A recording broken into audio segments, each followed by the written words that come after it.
A local toddler who is obsessed with race cars has confirmed that Puppy Dog Pals was more exciting than the first half of the 2023 Silverstone Grand Prix, but more on that later. Welcome to Race Weekend Update, I'm Stacey Hewen, and these are the top stories from Great Britain's Grand Prix. Alex Albon cucked both Ferraris, placing his Williams ahead of both Sainz and Leclerc on pure merit.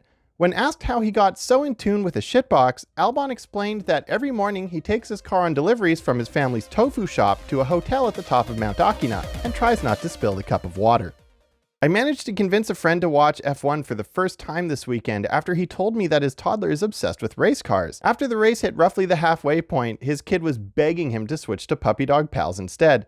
And I think most F1 fans can relate. Luckily for everyone with a pulse, Ferrari came to the rescue when the engine in Kevin Magnussen's Haas grenaded itself, causing a safety car that woke me up inside.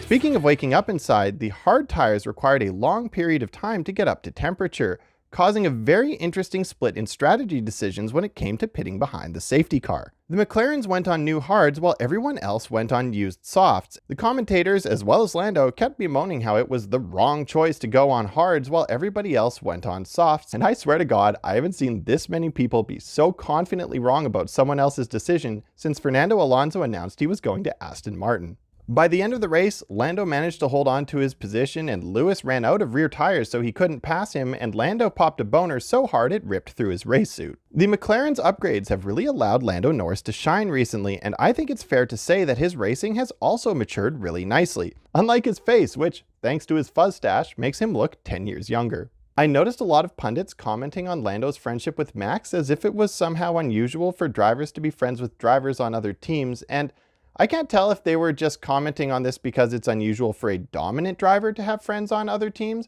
or if they were just subtly being dicks about Max being kinda weird off track. Max Verstappen got passed on the race start, but managed to take the lead back just a few laps later, which for once was exactly what I wanted to happen. Why? Because the friend I mentioned earlier who watched his first race this weekend is Dutch, and is now hooked on F1. In the cooldown room after the end of the race, Max was watching intently as the highlight reel showed the wheel-to-wheel battle between Lando and Lewis going through Copse, and I could tell it took all of Max's PR training to not turn to Lewis and say, "So you do know how to go through that corner without knocking someone off." Otmar Safnauer was seen jumping on his hat screaming "Tarnation" as his team had a double DNF, and Oscar Piastri ended up having the best finish of his career so far. This would feel almost as bad as having both your Ferraris beaten by a Williams on merit. Rather than give you my opinions on Lance Stroll, let's go over to the Canadian positivity guy, who I'm sure has some feelings on the Canuck.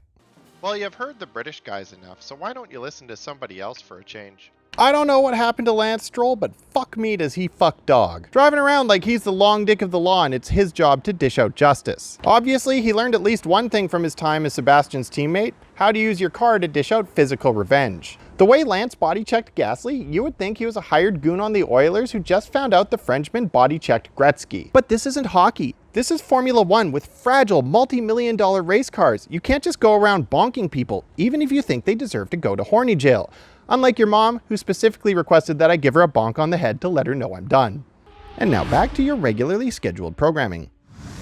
Lewis Hamilton casually mentioned during the post-race press conference that he understood what it feels like to be on the hards in the restart with someone on the softs behind. And I was surprised that at that point he didn't just drop the mic and walk off stage. Lewis Hamilton actually managed to get a podium despite starting the race in 7th, while Sergio Perez wasn't able to manage a podium despite starting the race in a Red Bull.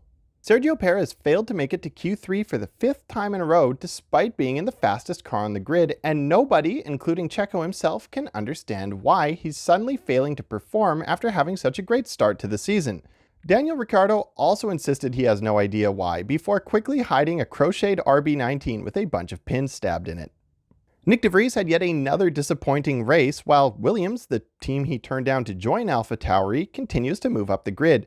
And watching the car you turned down handily beat the car you're in must be a terrible feeling.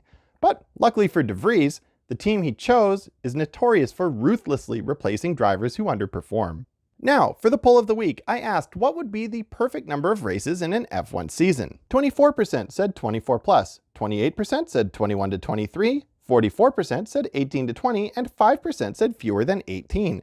The most common thing I noticed was people care more about the quality of the tracks than the quantity, and I was impressed to see how many people actually listed all the tracks they'd like to see, sometimes even in order. And I'm not even going to make fun of this one. I actually genuinely suggest you go over and check out the community tab of my YouTube page, especially if you work for Liberty Media or the FIA. It's pretty clear what the fans want.